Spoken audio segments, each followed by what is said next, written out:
Le froid. Tu vas me dire, moi cette année, je fais le petit joueur. Ça veut dire que j'ai le hangar et donc le camping-car en étant dedans, forcément je subis un petit peu moins le froid. En ce moment, j'ai commandé un poêle rond dans lequel je peux brûler un petit peu tout, le carton, etc. Mais bon, pour le moment, il fait 8,5 dans le garage. Donc le chauffage fonctionne quand même, mais j'ai moins besoin de me protéger que lors des années précédentes où j'étais à l'extérieur. On va parler un petit peu du froid et qu'est-ce que tu peux faire pour pallier aux problèmes de l'hiver en fait, dans toutes les problématiques que tu vas avoir quand tu vis dans ton camping-car.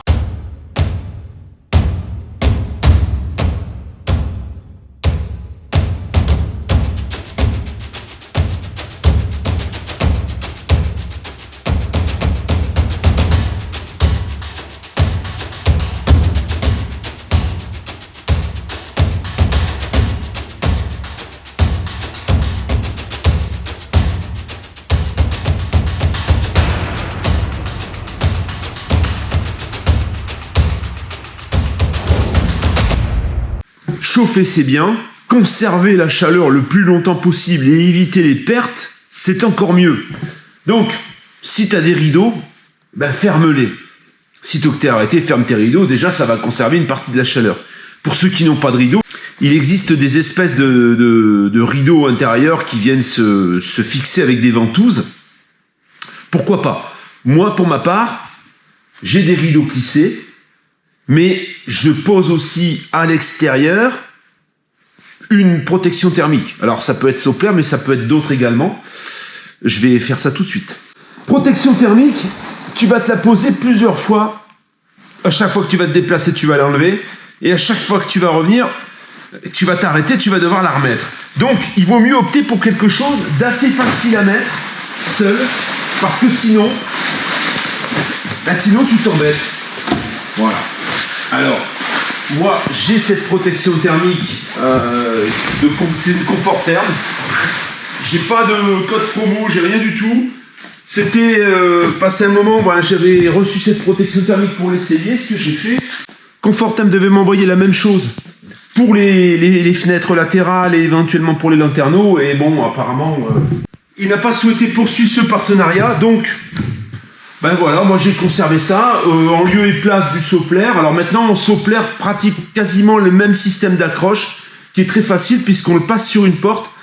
La particularité de Confort Therm, c'est que tu pouvais poser un Soplair sur un intégral sans avoir besoin de percer de trous. Il avait un système où il n'y avait pas besoin de pression sur la carrosserie, ce qui est pas mal, ça t'évite de trouer la carrosserie. Dans la mesure où il y a une grosse perte par la cabine, c'est énorme en fait. La paroi qui sépare le moteur de l'habitacle, c'est un gruyère. Alors il y a des caoutchoucs, il y a des choses pour limiter la perte de chauffage. Il y a également sur le tablier, on appelle ça le tablier, il y a un isolant, mais il y a quand même de grosses pertes et on sent le froid à tous les niveaux, au niveau des portes, etc.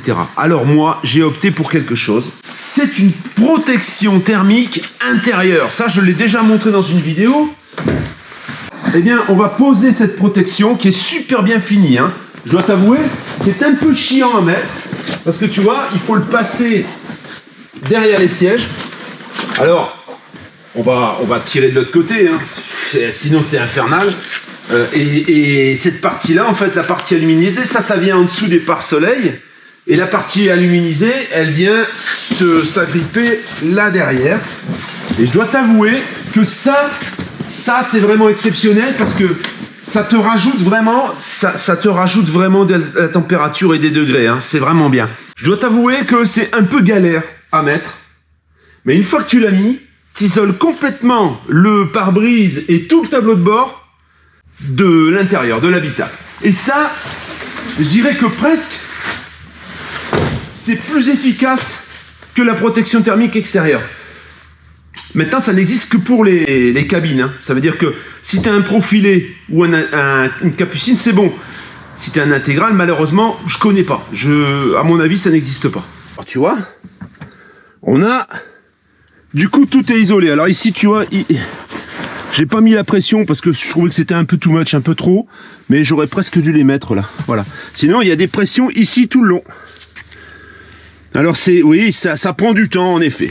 C'est vrai que toute cette installation, ben oui, c'est assez long. Là, par contre, une protection comme ça, tu la mets que quand tu sais que tu vas t'arrêter au moins 24 heures. Hein. Sinon, c'est pas la peine. Hein.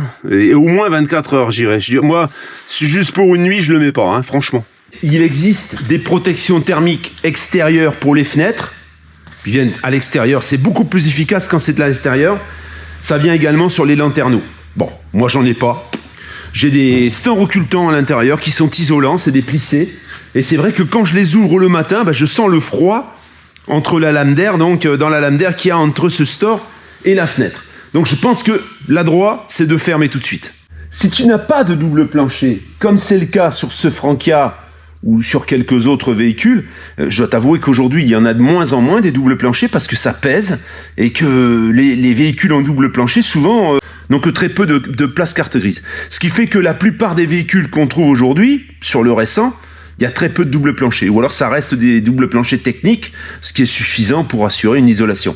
Si tu n'as pas de double plancher, je te conseille de mettre des tapis ou une moquette au sol, parce que tu auras moins la sensation du froid. Ça va pas vraiment bloquer le froid à rentrer, mais par contre, ça va ralentir la sensation de froid puisque tu n'auras pas tes pieds directement en contact avec le lino qui lui va être glacé. Hein.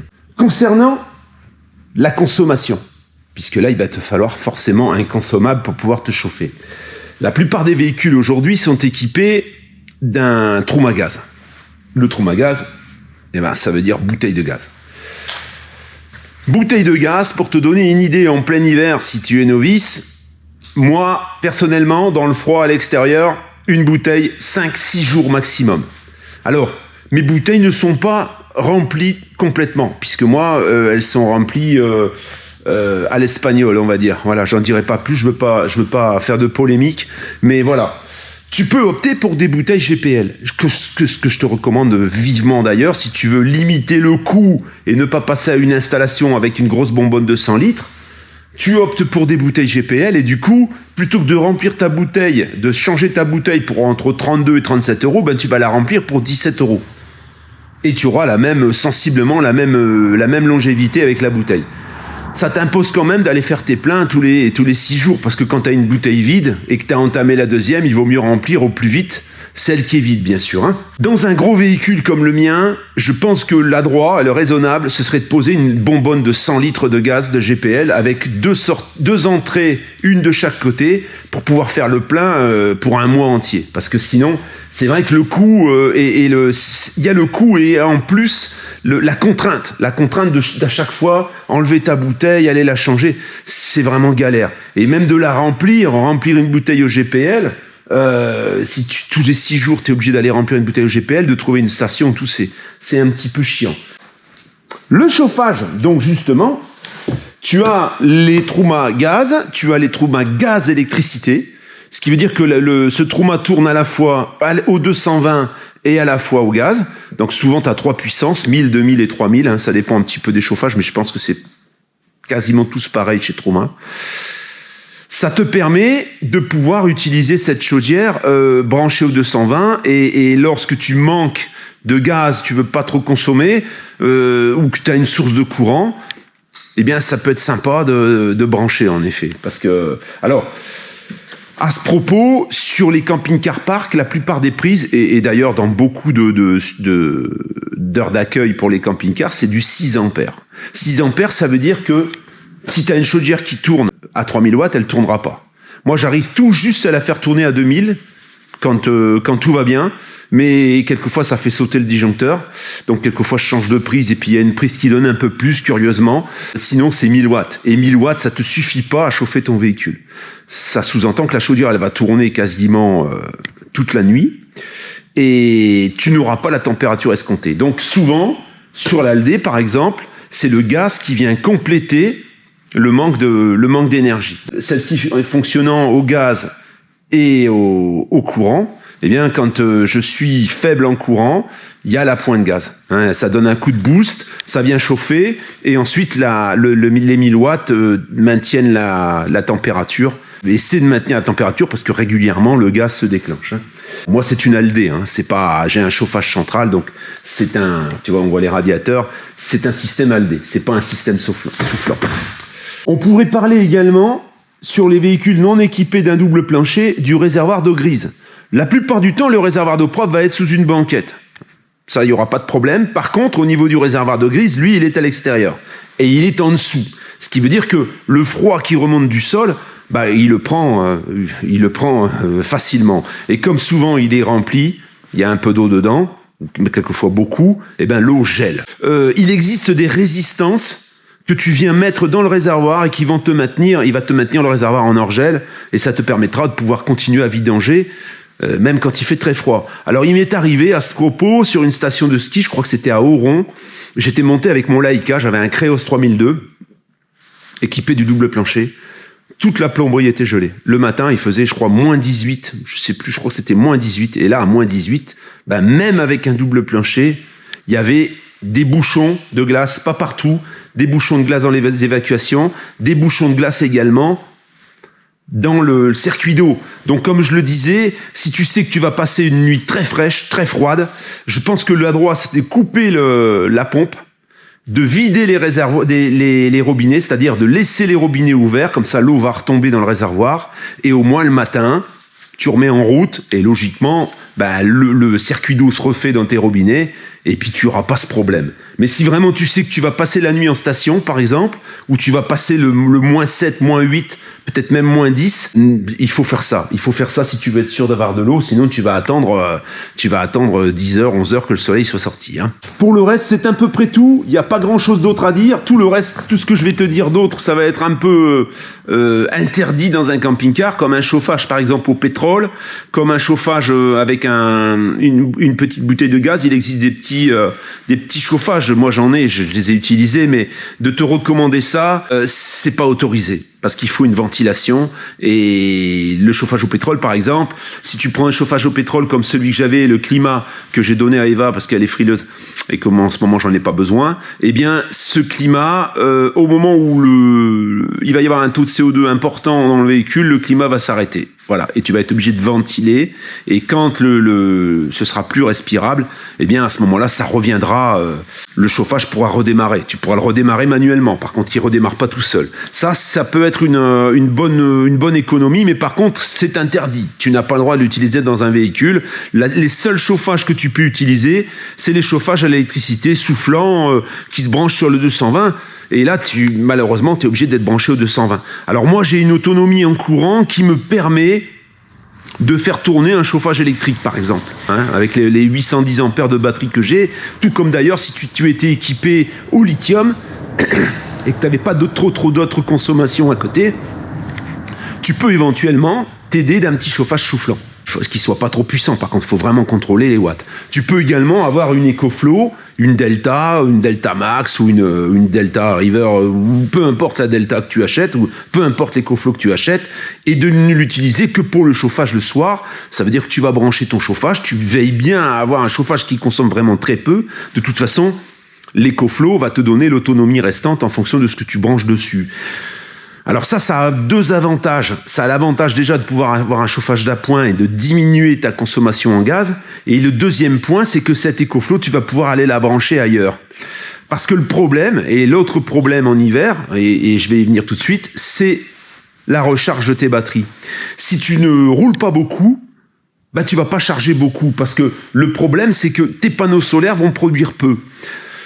À moins d'avoir des panneaux, et encore, même en ayant des panneaux dernier cri, je pense que ta production, elle sera vraiment minime. Et elle ne comblera pas, même si tu es bardé de panneaux solaires, elle ne comblera pas ta consommation journalière. Alors si tu tires sur le courant en plus pour du chauffage additionnel, etc., autant te dire qu'il y a un moment donné, tu n'arriveras pas à recharger.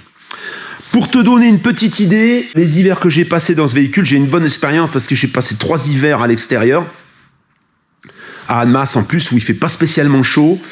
Moi, j'arrive à tenir, en toute autonomie, une dizaine de jours, en étant à l'aise. Ça veut dire que 10 jours, j'ai pas mis à plat mes batteries. Je les ai gardées dans une zone où je sais qu'elles souffrent pas, elles s'abîment pas. Alors, Comment ça se passe? Déjà l'éclairage, au moment où tu rentres dans ton camping-car, c'est toujours la pénombre, hein, parce que tu mets vraiment le minimum d'éclairage. La télévision, c'est un film, point. Et il faut croiser les doigts pour qu'il y ait un peu de soleil la journée, pour que tu puisses partiellement recharger tes batteries, pour avoir une petite recharge, pour combler en partie la consommation. Et en faisant comme ça, moi j'arrivais à tenir 10 jours. En ayant quand même 570 watts de panneaux solaires, 810 ampères de batterie, alors en considérant que c'est des batteries plomb, marine, je dirais que si tu avais l'équivalent en lithium, tu peux diviser par 2. Avec 400 ampères de batterie lithium, tu fais la même chose qu'avec mes 810 ampères de batterie marine. Moi, c'est le seul problème des batteries lithium, c'est le coût, en fait. Maintenant, aujourd'hui, en ayant découvert, et ça se généralise d'ailleurs, il n'y a pas que moi qui l'ai découvert, mais en ayant essayé les EcoFlow, je me rends compte que je pourrais consommer la totalité d'une EcoFlow et trouver un point de recharge en 1h20, c'est rechargé.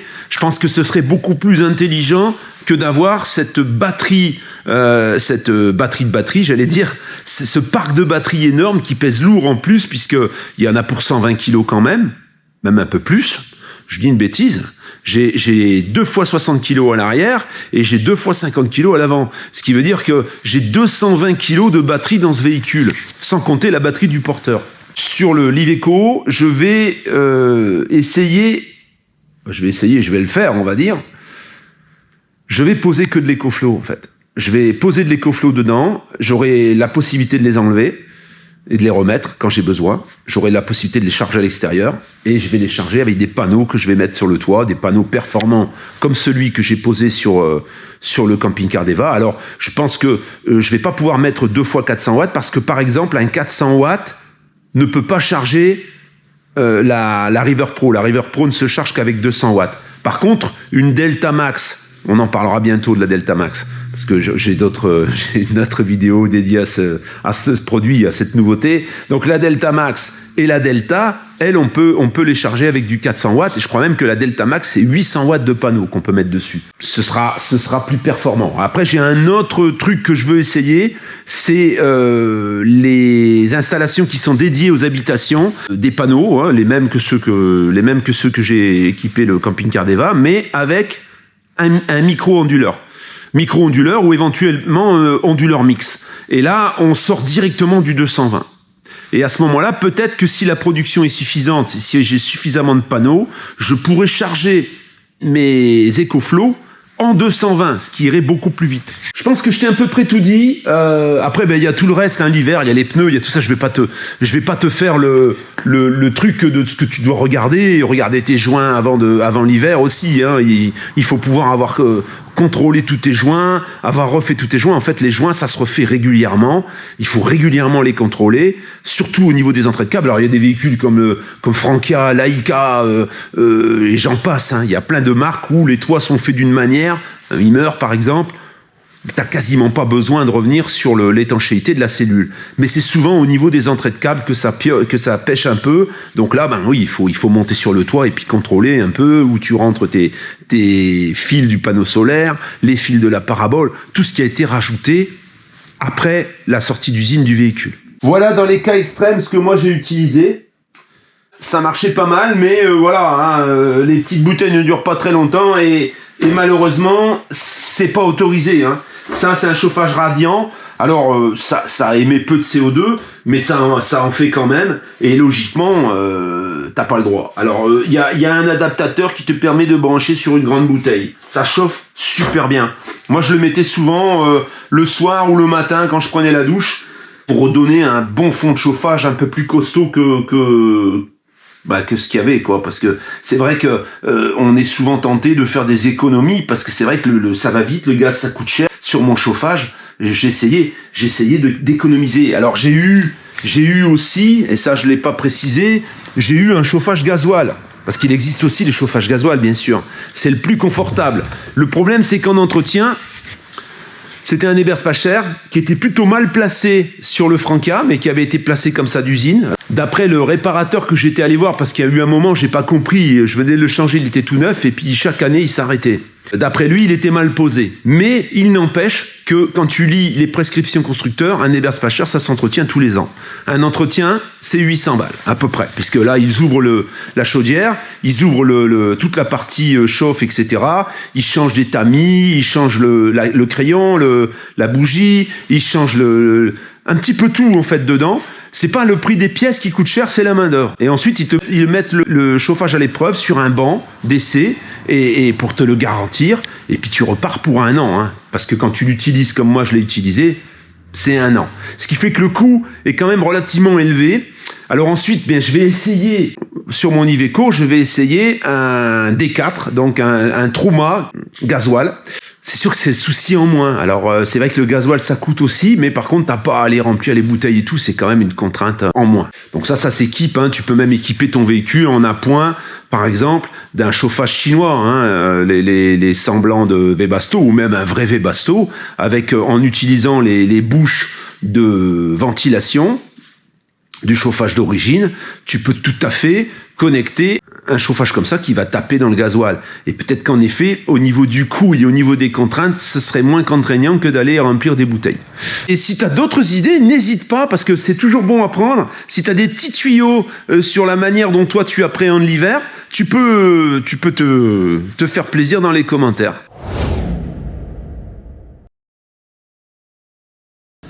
Ça y est, les câbles sont passés. Donc, qu'est-ce que j'ai fait? Je les ai passés dans un bout de double plancher, en dessous des banquettes.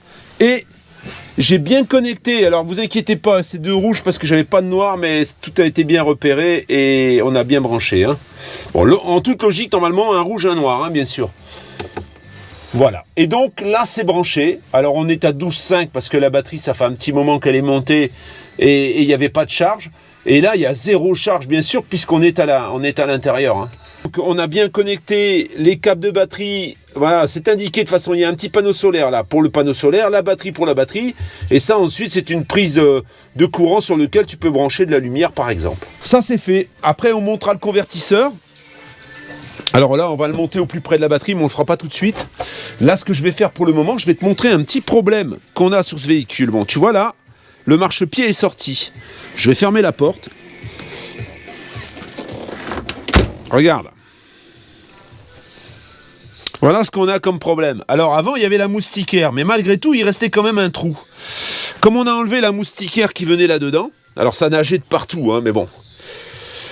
Eh bien, du coup, là, maintenant, on a un trou. Ça, c'est quelque chose qu'on n'avait pas intégré, qu'on n'avait pas pensé. Eva voulait plus cette moustiquaire affreuse, pas pratique. Et du coup, qu'est-ce qu'on va faire? Je vais rallonger ici. On mettra une baguette tout le long. Une baguette en alu, certainement, qui viendra reposer sur un joint qu'on va coller sur la porte. Voilà. Et ça, comme ça, on aura une bonne étanchéité, parce que là, finalement, on n'a qu'un joint d'étanchéité, et en bas, il n'y avait pas de joint d'étanchéité du tout. Alors, il est clair qu'ensuite, lorsque je remonte, tu vois, le marchepied, on a quand même un trou, hein, tu vois. Ça reste quand même troué, c'est pas fermé, quoi. Recouvert d'aluminium, donc ça je vais le visser dedans parce que je voulais décoller ça et redécouper une tôle d'alu pour venir jusqu'ici. Le problème c'est que ça c'est tellement collé que j'ai peur d'arracher le morceau de plancher. Donc qu'est-ce que je fais? J'ai découpé cette petite baguette avec la dimension qu'il me fallait, et là je vais recouvrir avec une cornière en aluminium. Je vais renforcer certainement ici en dessous pour éviter que ça fléchisse si jamais on marche dessus. Ça va être vissé à travers. Et alors, lorsqu'on ferme, voilà, tu vois. Alors bon, il reste encore les trous qui sont sur le côté, mais là il va monter des baguettes tout le long. Là ici je vais faire la même chose pour pouvoir combler un peu le trou qu'il y a ici et même le trou qu'il y a là, et il y aura un joint tout le tour de la porte. Comme ça on aura une étanchéité à la chaleur double. Même avec l'aluminium de la moustiquaire, il n'y avait pas de joint en fait. Résultat de l'opération, je viens de terminer, donc juste avant de partir, voilà, j'ai fait un petit joint tout le tour. J'ai mis un litho de bois tout le tour, qui va rattraper un petit peu l'épaisseur pour pouvoir ensuite y mettre un joint et fixer un joint. Et en bas, j'ai mis ce petit morceau qui va être recouvert avec de la tôle d'alu. Hein, donc c'est pour ça que j'ai laissé un petit décroché, pour pas que ça s'abîme. Je le renforcerai peut-être en dessous, avec des équerres ou avec des tasseaux de bois pour qu'il soit un peu plus solide, mais bon, normalement ça devrait aller. Comment ça se passe? Est-ce qu'il reste des jours ou pas? Et voilà, tu vois? Là, ici, donc, il y a un peu plus de jours que de l'autre côté. Mais là, tu vois, le joint, il va y aller pile poil. Et en bas, regarde, on n'a plus de jour non plus. Alors, on voit encore un peu de jour ici, là. Il y a de l'espace, mais bon, c'est le joint, là, qui va rattraper. Alors, est-ce qu'ici, je collerai? Parce que, tu vois, c'est pas régulier, en fait. La porte, elle est pas parfaitement parallèle.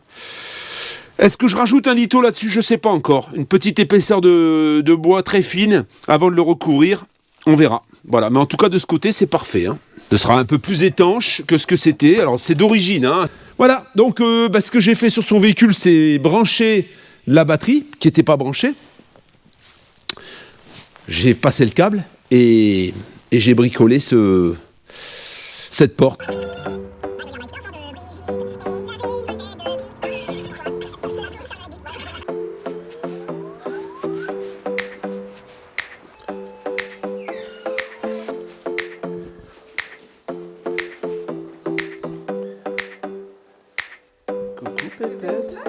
Non, je me suis assez libéré. Les affaires. Eh ben bravo. Là j'ai fini.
La famille déchaînée, déchaînée, déchaînée et déchaînée.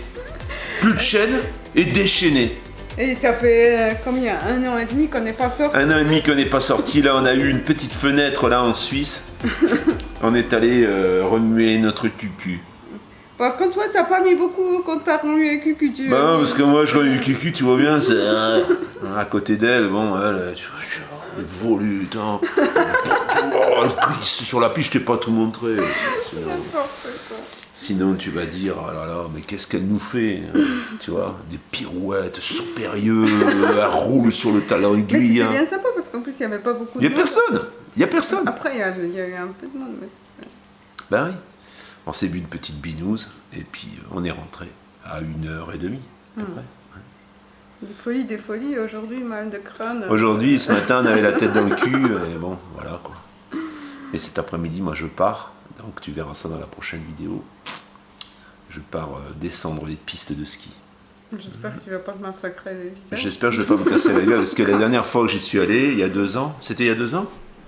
Plus, j'ai sauté en fait. C'était il y a 6 ans. J'ai fait un saut de bosse. Et j'ai mangé la neige avec la tronche, la neige glacée. Les lunettes, elles se sont enfoncées, j'étais tout ouvert, j'avais une tronche. On aurait dit que je m'étais battu, oui, c'est plus que ça, parce que sinon tu l'aurais vu dans les vidéos. C'était il y a 5 ans. Ça fait au moins 4 ou 5 ans. Ouais.